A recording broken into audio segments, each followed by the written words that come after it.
are watching The Angle. I am Divita Singh. So let's start our bulletin with the headlines first. Prime Minister Narendra Modi arrived in the US early on Thursday morning. On his 3-day visit, PM Modi will attend the Quad Leaders Summit and hold bilateral talks with US President Joe Biden. Hearing on the Pegasus espionage case on Thursday, the Supreme Court said that it will now pronounce its verdict on the matter next week.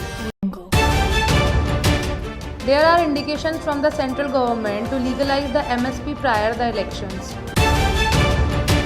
CM Gehlot requested to REIT aspirant to maintain decorum in exam hall as well as in the state also.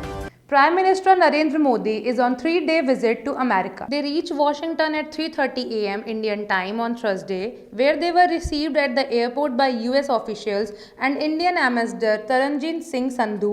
Sandhu greeted Modi by saying Namaste USA. At the same time, a large number of people of Indian community were also present to welcome Modi, and despite the rain in Washington, their enthusiasm was not lacking. From the airport to Modi's hotel, people of Indian origin were standing with the tricolors and the echo of Modi Modi was being heard. At the same time, Modi interacted with the people of the Indian community and praised them. Supreme Court announces to verdict on Pegasus espionage case on next week. Hearing on the Pegasus espionage case on Thursday. At the same time, during the hearing, Chief Justice N.V. Ramanna said that the Supreme Court wants to constitute a committee of technical experts. Some experts have expressed their inability to attend the committee due to personal reasons. Due to this, there is a delay in issuance of orders. The Apex Court had on September 13 reserved its order, saying it only wanted to know whether the Central has used Pegasus spyware illegally to allegedly spy on citizens. MSP may get legal deposit. Central government can take steps before the elections. The government can legalize MSP before the assembly elections to bring back the 3 agricultural laws and to woo the farmers from the demand of MSP. BJP leaders have also suggested to High Command to increase the sugarcane price and make a law on MSP. Farmers have demanded C2 plus 50 instead of making the present MSP a guarantee law. Farmers of UP, Haryana, Rajasthan and Punjab have been agitating on the borders of Delhi for the last 10 months. United Kisan Morcha is conducting Mahapanchayat in UP and Uttarakhand. RSS affiliated Bharatiya Kisan Sangh has also advocated for a guarantee law on MSP. Former Punjab CM Amrinder Singh targeted Rahul Gandhi and Priyanka Gandhi and called them quite inexperienced. On Wednesday, said Rahul Gandhi and Priyanka are quite inexperienced and claimed their advisors were clearly misguiding them. Priyanka and Rahul Gandhi are like my children. This should not have ended like this. I am hurt, said the former Punjab CM in a series of interviews. Amrinder disclosed that he had offered his resignation to Sonia Gandhi 3 weeks before he stepped down, but she had asked him to continue. September 23 is celebrated as the International Day of Sign Languages. The day supports and protects the linguistic identity of people who are deaf along with their users of sign languages.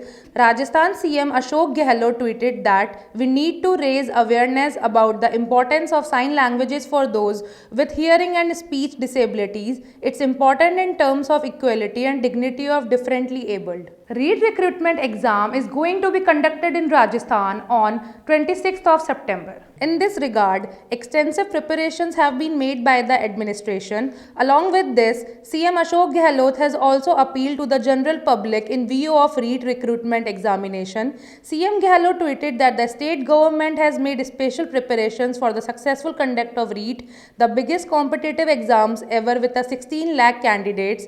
The state government has made arrangements for the free travel in private buses along with the roadways for the candidates. The number of candidates is huge, so everyone's cooperation is needed. Report any illegal activity in relation to the paper to the police. Strict actions will be taken against those who spread rumors like paper leak by conspiring about REIT. Former Rajasthan Chief Minister Vasundhara Raje targeted the state government regarding the alleged arrangements in the Drivyavati River project. Drivyavati riverfront was not only the ambitious project of the BJP government but also the hope of lakhs of people of Jaipur. Raje alleged that due to the sensitivity and negligence of the state government, the project is now becoming a victim of disorder. Lyricist Manoj Muntashir is facing controversies these days. Users say that Manoj Muntashir has written a poem, Call Me, from one of his book Meri Fitrat Hai Mastana in 2019, written by someone else, and he has translated it in Hindi and printed it in his book. Now again Manoj Muntashir is being accused that he has copied the song Teri Mitti from a Pakistani song. There is such a discussions on social media that he stole Teri Mitti from a Pakistani song in the year 2005. On these allegations, Manoj Muntashir has said that if his song Teri Mitti turns out to be a copy of any song, he will be there forever. I will stop writing. Not only this, he has also said in an interview that he is being punished for being a nationalist. That's all for today's video. If you like our video, please like, share and subscribe our channel The Angle. Thank you.